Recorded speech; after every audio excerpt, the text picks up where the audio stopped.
So welcome everyone to 1,000-Year-Old Vampire.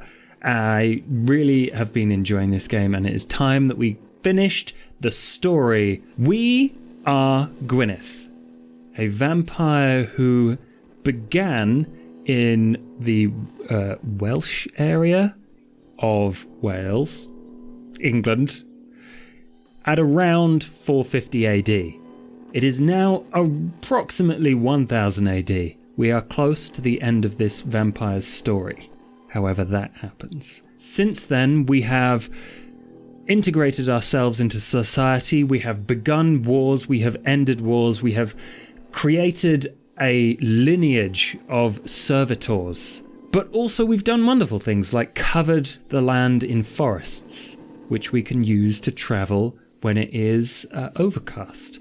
Gwyneth. They have reclaimed their name. This close to being 1,000-year-old vampire, Gwyneth, previously Leon, has lost the name Leon. They think Leon is in fact someone else. Daisy, the captive lover of our vampire, has now been freed after blackmail. She blackmailed us with a book of our secrets, which was awesome. And we, as a vampire, now have very specific marks from our history, from our many, many years of horrible things happening to us and doing horrible things. These are the curses. We have no insides. That's where we started. We stuffed ourselves with blankets and hay to make ourselves not seem hollow. Ourselves? Me. I'm just going to own it. Gwyneth is now me. My shadow seems to have a mind of its own. That was a curse from a spirit of the lonely.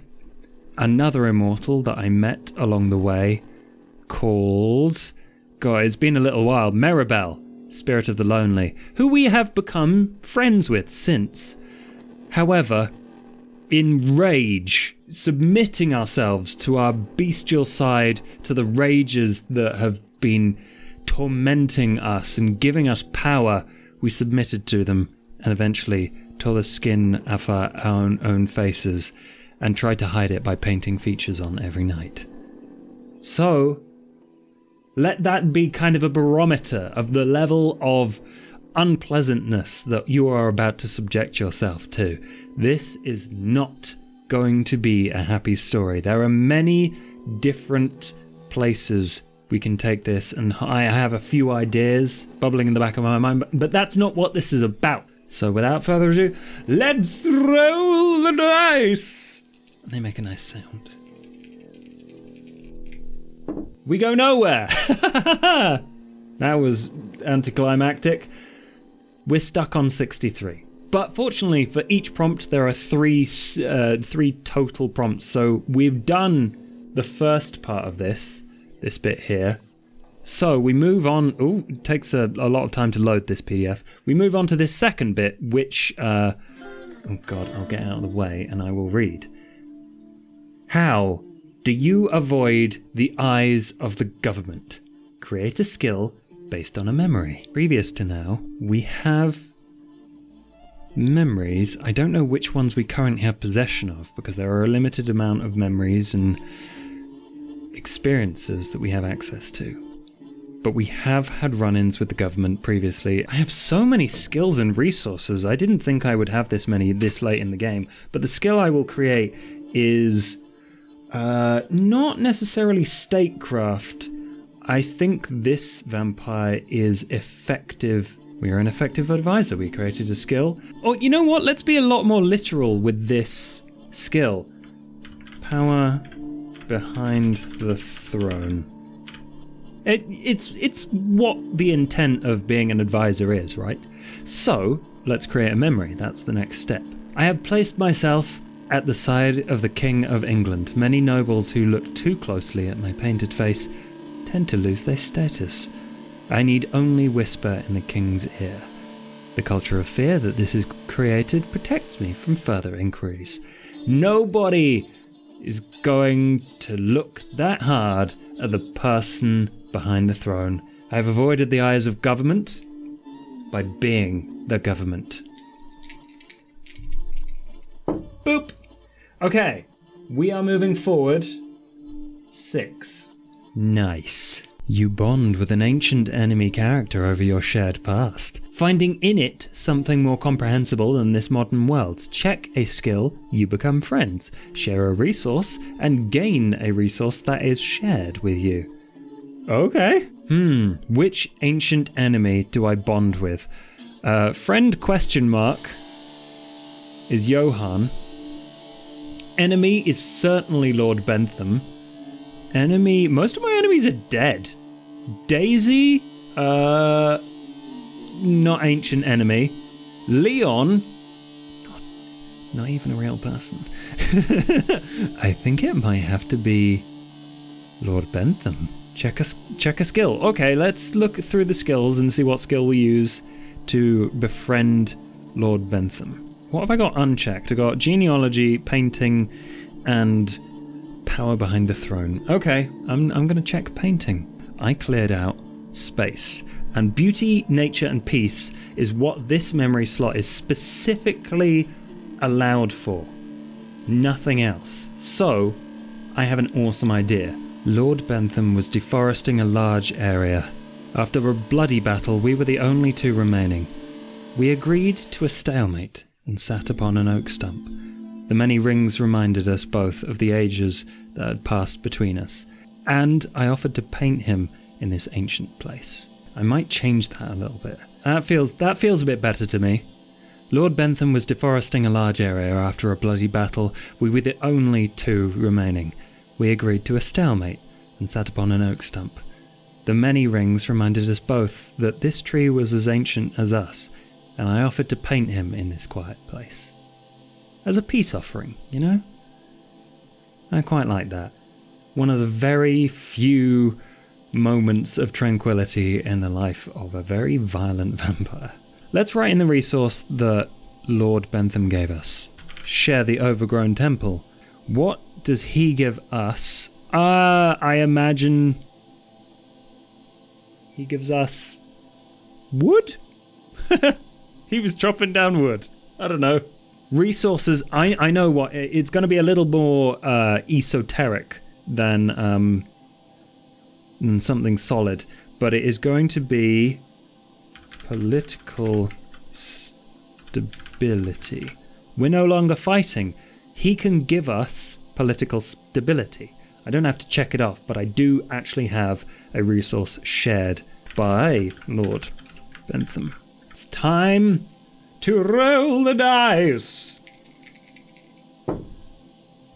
What's this? We got a 4 and a 3, so we actually go back 1. Let's do 68.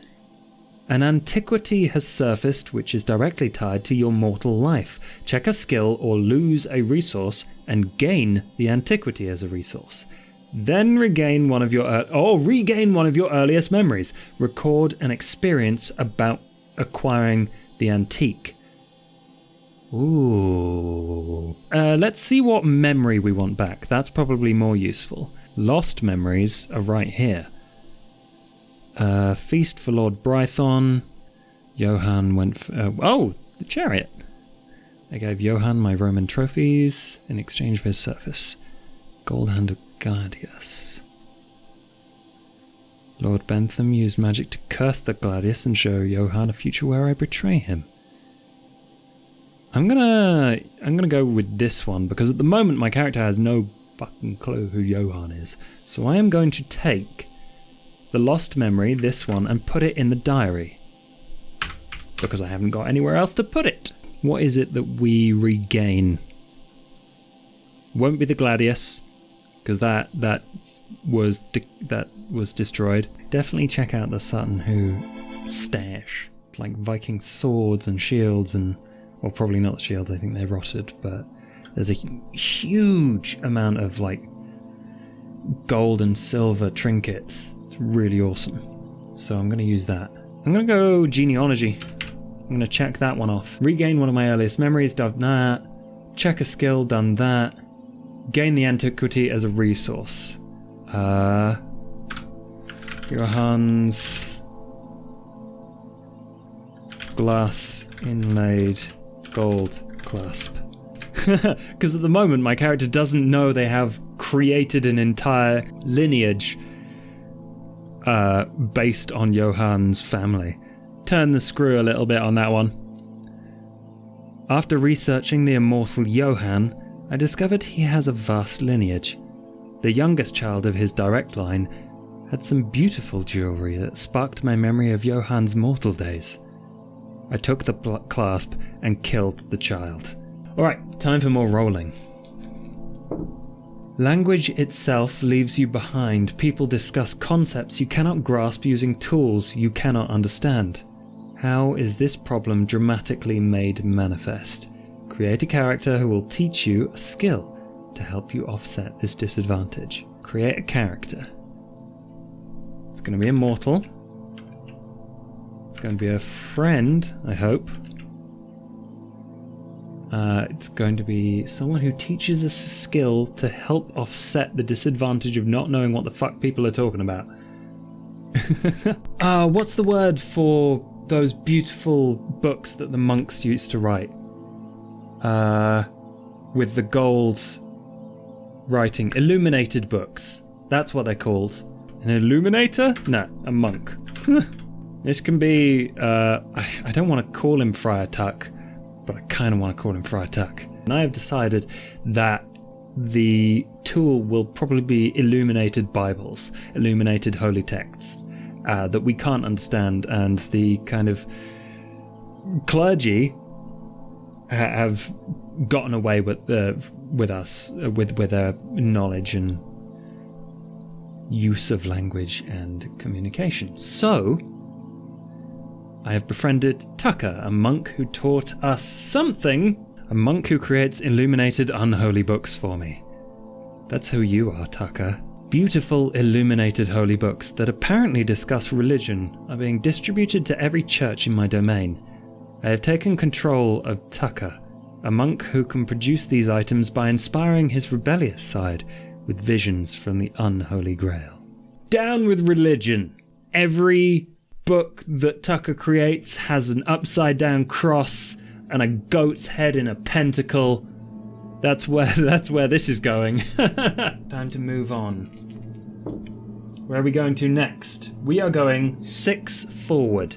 This is the end. Prompt 73. You achieve a position of absolute stability that might sustain you unchanging until the sun dies.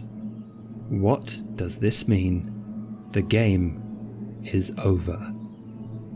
Well, what this means, I feel, is that I have to kind of wrap up some things, some ideas that have been bouncing around my head in a single experience. But I think we've laid the groundwork for this. So I'm going to do it as succinctly as possible because I want to kind of combine the ideas that I've got. I know what happens. My shadow Leon returned to me. All darkness belongs to me, and conducting a ritual with Lord Bentham, I consume and regurgitate the world and seep into its essence. The trees I have grown are my arms. Spirits like Maribel are my eyes. Mortals praise my name in unholy ceremonies as I lead them into the black, where everything ends.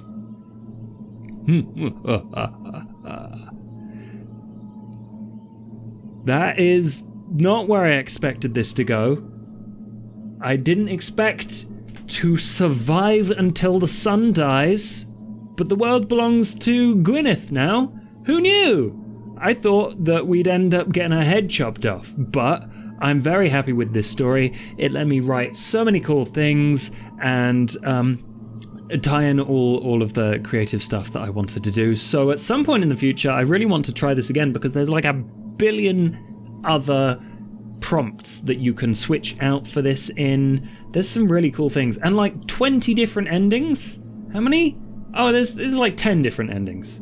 10 different endings. There's still quite a lot of endings, and then extra stuff you can add on. And definitely get this book. I've had so much fun. Follow, subscribe. I have a Patreon if you want to hear more vampire creepy stories and fun stuff like that to support me. But until then, mustache?